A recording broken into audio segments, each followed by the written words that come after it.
And welcome to Hawkeye's House of Horrors. And I am Hawkeye, and I'm going to talk today about a horror film from 1981, the next one of my grouping of horror films that I think are absolutely worth seeing, kind of the best of the lot that I have seen. I haven't certainly seen every single horror film of 1981, but I've seen a lot of them. And that is Wolfen. Now, I've got beside me here a cold beer as I talk about this film. I saw maybe 5 days ago or whatever, but I'm just having a chance now to sit down with things I've found out and written about this film and talk to you about it today. Now, I'm going to start off by saying I personally do not think this is an actual werewolf movie.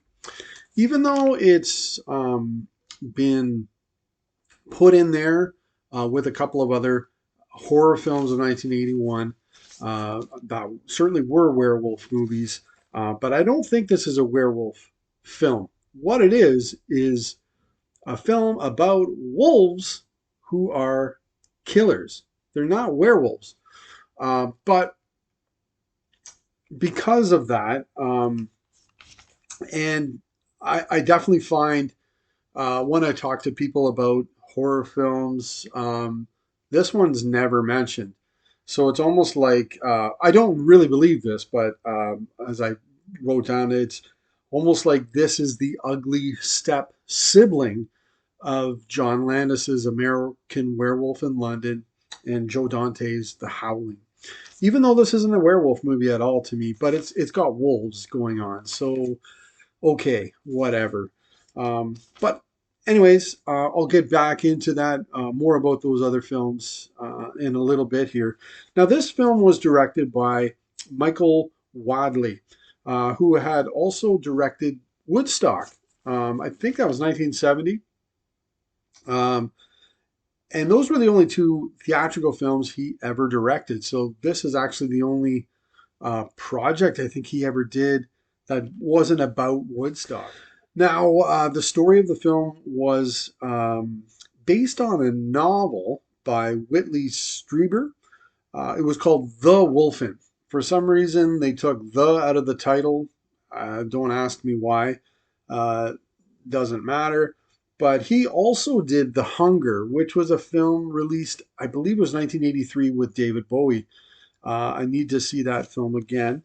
It's been a very long time since I've seen that. But he also did a novel, The Hunger, as well. And I believe The Hunger had a couple of sequels as well, or a couple other books within that story as well. Now, the story based upon the novel was done by David M. Ayer Jr., who wrote or worked on a lot of TV movies as well, including Roots the Gift, as well as Wadley. Now, the screenplay was by Ayer, Wadley, and an uncredited Eric Roth. This is one of the first films he did write for, but he went on to write Forrest Gump. Was one of the writers for more recently Dune Part One and Flowers of the Killer Moon, which I have not seen, but it's a Martin Scorsese flick. And Dune Part One, I really enjoyed. I saw that at the theater. It was a very good film. Now, the production company of this film was Orion Pictures, and it was distributed by Warner Brothers. Now, this sucker ended up having a budget of $17 million, which had skyrocketed. That's not what they were looking to make, was a horror film with a budget of that magnitude, if you will. The box office take that they got back on this was only 10.6 million. In today, that is July of 2024, or the year 2024. That would be a take of $36.6 million. Um, so no, it did not perform as well as it would, as they were wishing it to. Now, you may ask, well, why is that? How come this movie didn't uh, really do well at the box office if you enjoy it so much? Well, personally, I would definitely look at that budget. Um, the budget, I looked up these other films as well, comparing them to the werewolf movies.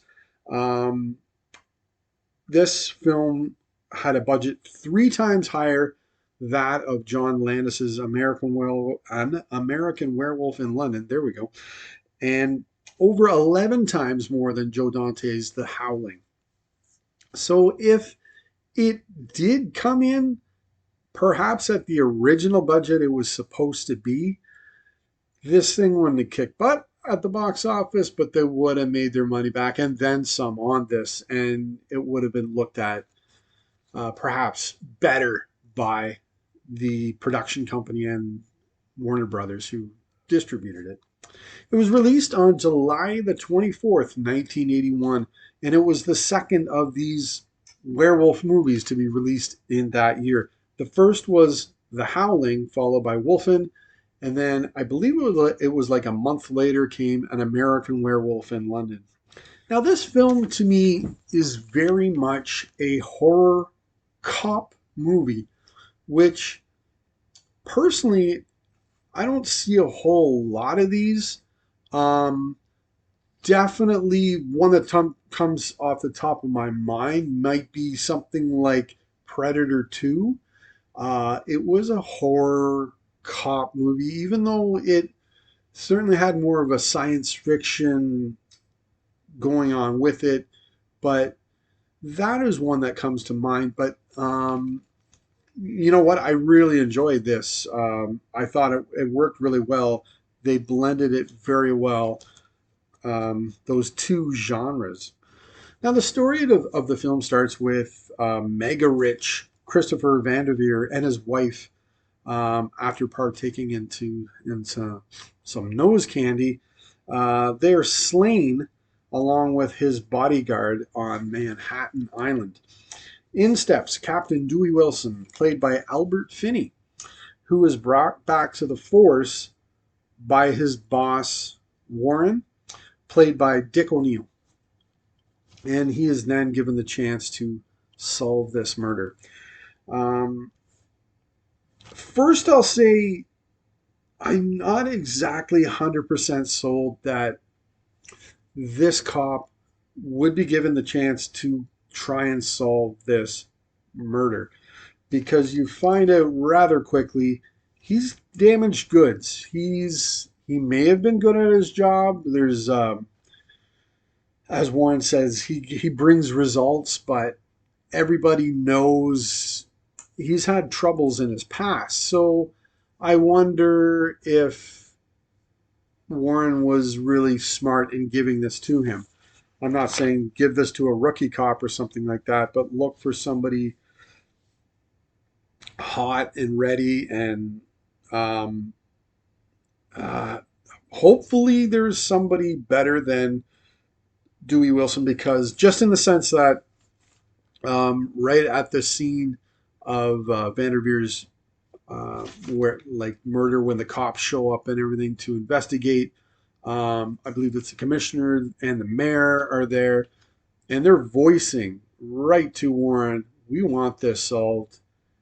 We're like, enough of this. Let's get this done. Let's get this case solved immediately, more or less.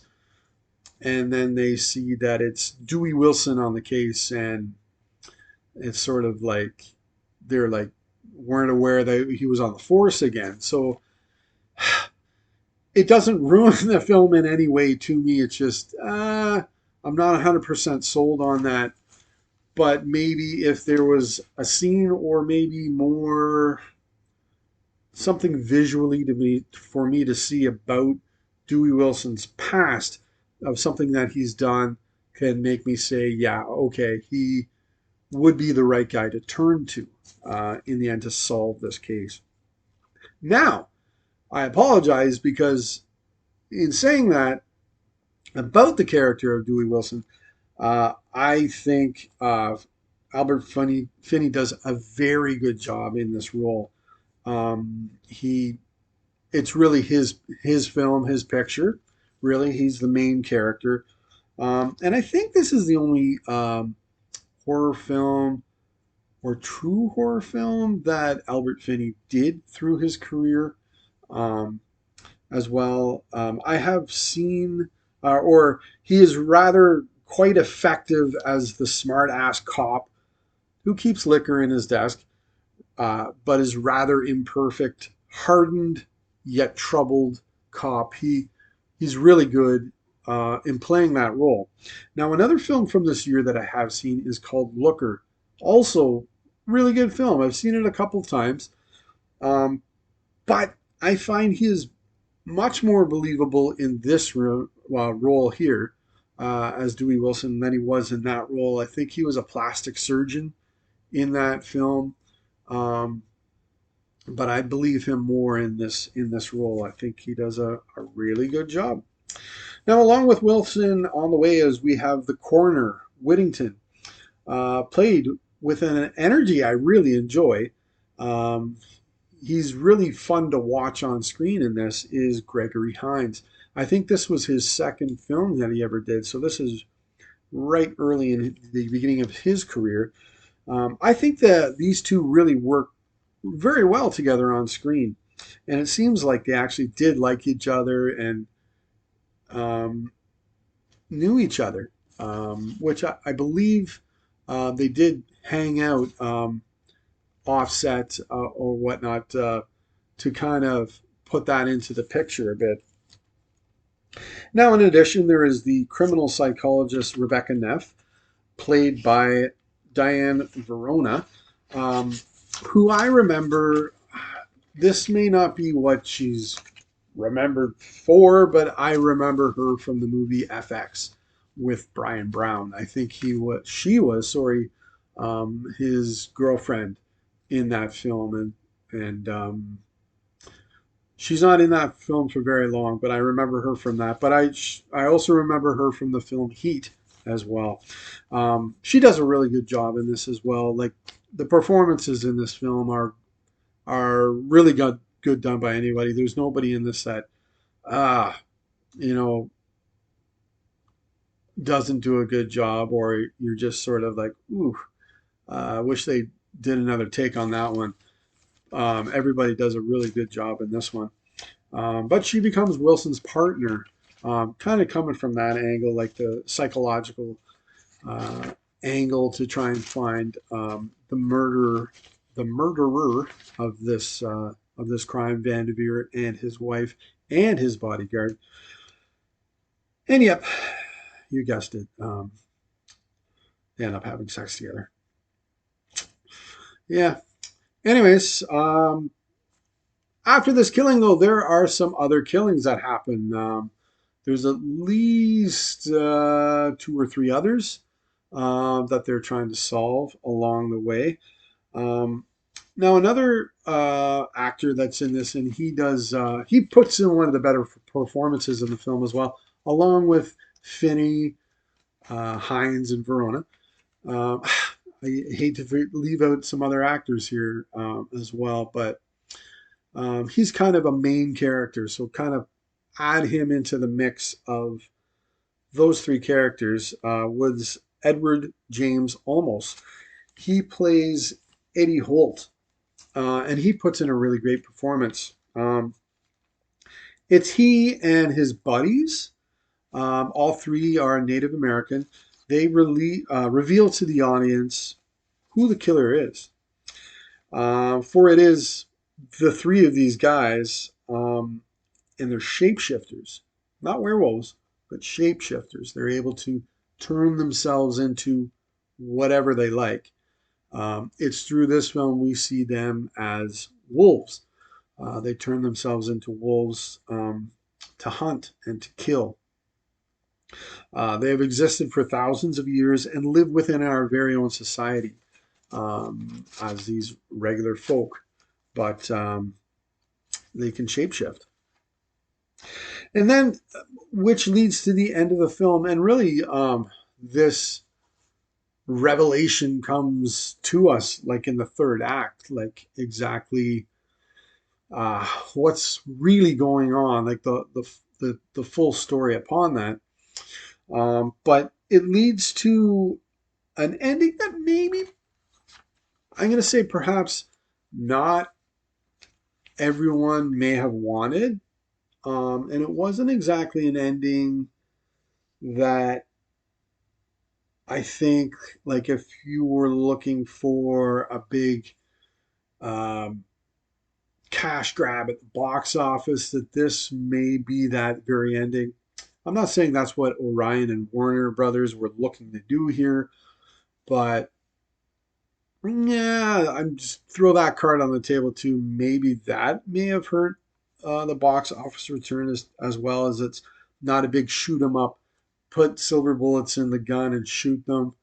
Well, they're not werewolves, but it doesn't have that kind of ending to, Albert Finney is the hero and save the day for humanity, when that's not really what happens at all. What happens is Wilson knows who the killers are, but he also knows he can't stop them. So he goes back to the original idea that he was given. And when the police show up, the other cops and everything like that, and find him in a room, I believe it was like, if I remember correctly, it was Vanderveer's office or something, I think. Sorry.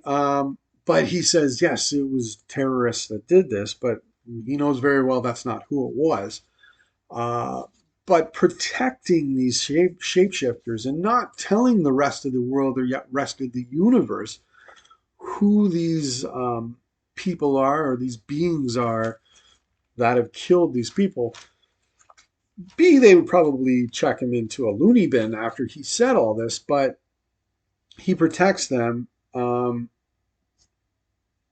meaning as well that these shapeshifters are just going to continue doing their thing, hunting and killing human beings. Um, so it's a really interesting ending and one I really liked. And to be honest, um, it took a few viewings to really, no, well, I guess pun is intended, bite into that idea and maybe enjoy it for its full flavor. The first time I saw this film, I admit I didn't like it. There were elements I did like, but I wasn't a big fan of this film. On the second viewing, hey, I warmed up considerably to it. It was many years in between, a good 12 years in between the first and the second viewing, which may have been only 3 or 4 months ago. And then I saw about 5 days ago. And here I am reviewing it to you now. And one thing that makes the ending good as well is this is a film that leaves the villain or the villains as victorious. They are not the ones who, in the end, are killed off or caught, anything like that. They're able just to proceed as they were before. So that makes it an interesting ending, and maybe to some makes it a little scary too, because they're able to go out in the cover of darkness and keep doing these terrible deeds. One big thing about this film as well, and it works very well to me as well, is there is a lot of point of views or POVs from the killer's perspective, which is not anything new. This is a horror film. That's always been a big grab within horror films. But it's the POVs of the wolves themselves, but it's shot in a way where it's not coming from human eyes, and you know. And when I watched it, it's like, oh man, that really influenced Predator, which was a big, like, memorable thing about Predator was the POV from the Predator's perspective. And you have that here as well from the wolf. And hey, I got to say that was a big influence to Predator, and that's a big thank you because man, I love the original Predator. I actually like all the Predator movies that I've seen so far, but a big thank you to them for being that influence to them. As well in this one, Garrett Brown works on the Steadicam.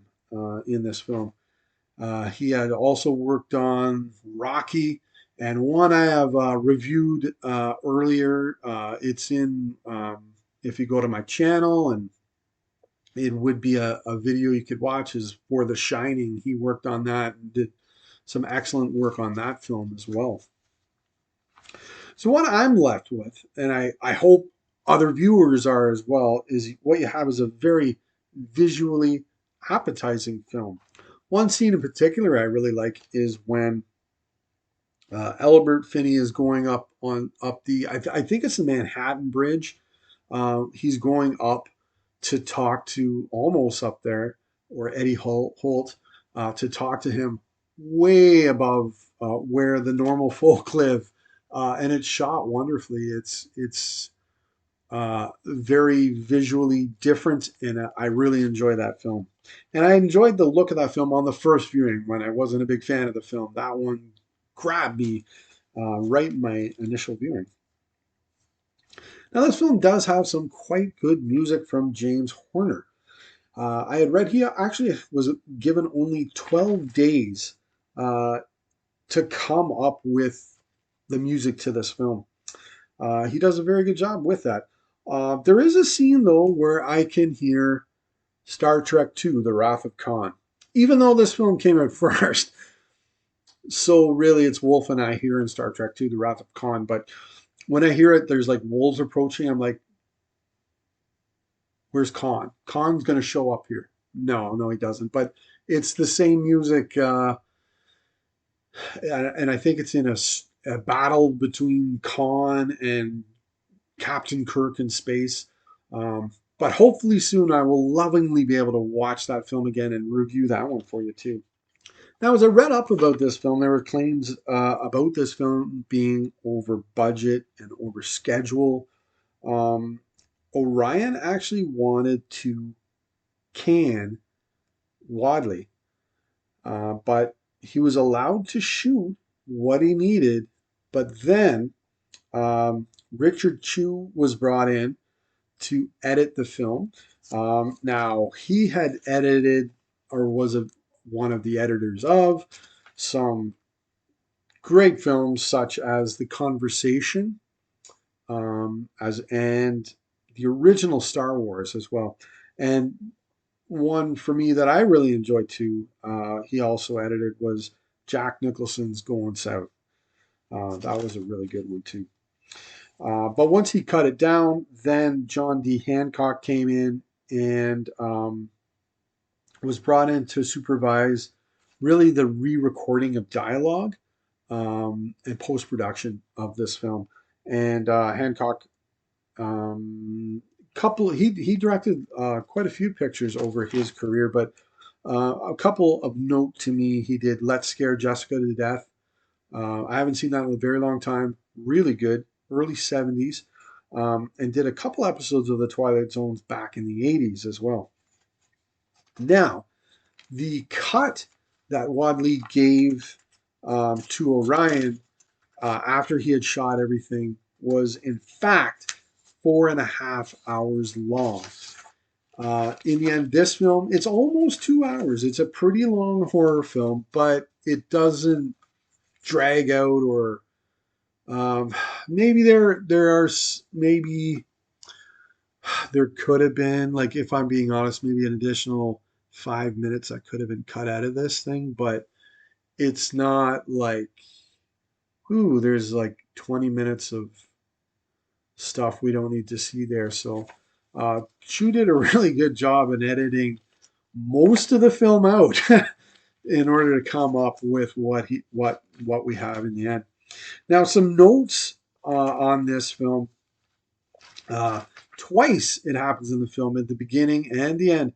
Hands are actually ripped off human bodies, like in an instant, which this film does a really good job in doing, and showing how vicious and terrifying these wolves are, as people are killed instantly, just boom, and they're dead. Um, they are killers, hunters. But these hands are ripped off, and it works to good effect. But it makes sense when you understand who the killers are, as both of these characters have guns in their hands at the time. So it makes complete sense that the hands were severed from the body at this point. And one scene I really loved was when Neff is telling Finney about people getting killed and their genitalia being removed from their body. Right at that time, we're in the streets of New York City, um, and he's bought himself a sausage from a vendor downtown, and he's like driving a sausage down while she tells him this, and he looks rather terrified and almost chokes on his lunch. I thought that was a really good scene, anyways. But also in this film, I've known three different guys as well. Two of them have pretty small roles, but they're memorable. We got Tom Noonan. He plays a bigger role in this one, but I remember him from Monster Squad and RoboCop 2. Really good actor, as well as Reginald Bell Johnson. He was from Die Hard and Family Matters, and James Tolkien, who was in the Back to the Future flicks. He plays a guy literally called Baldy, and he's bald. So, but yeah, that's it. That's Wolfen. It was a really good film and one I enjoyed watching and enjoyed reviewing for you people out there as well. So yeah, I'm bad at doing this, but I'm remembering now, so I'll say it now. So if you like this video, like it. If you want to comment on it, go ahead and comment. And if it is a werewolf to you, tell me why. Or if it is, share with me why. I don't think it is, but anyways. But then again, whatever.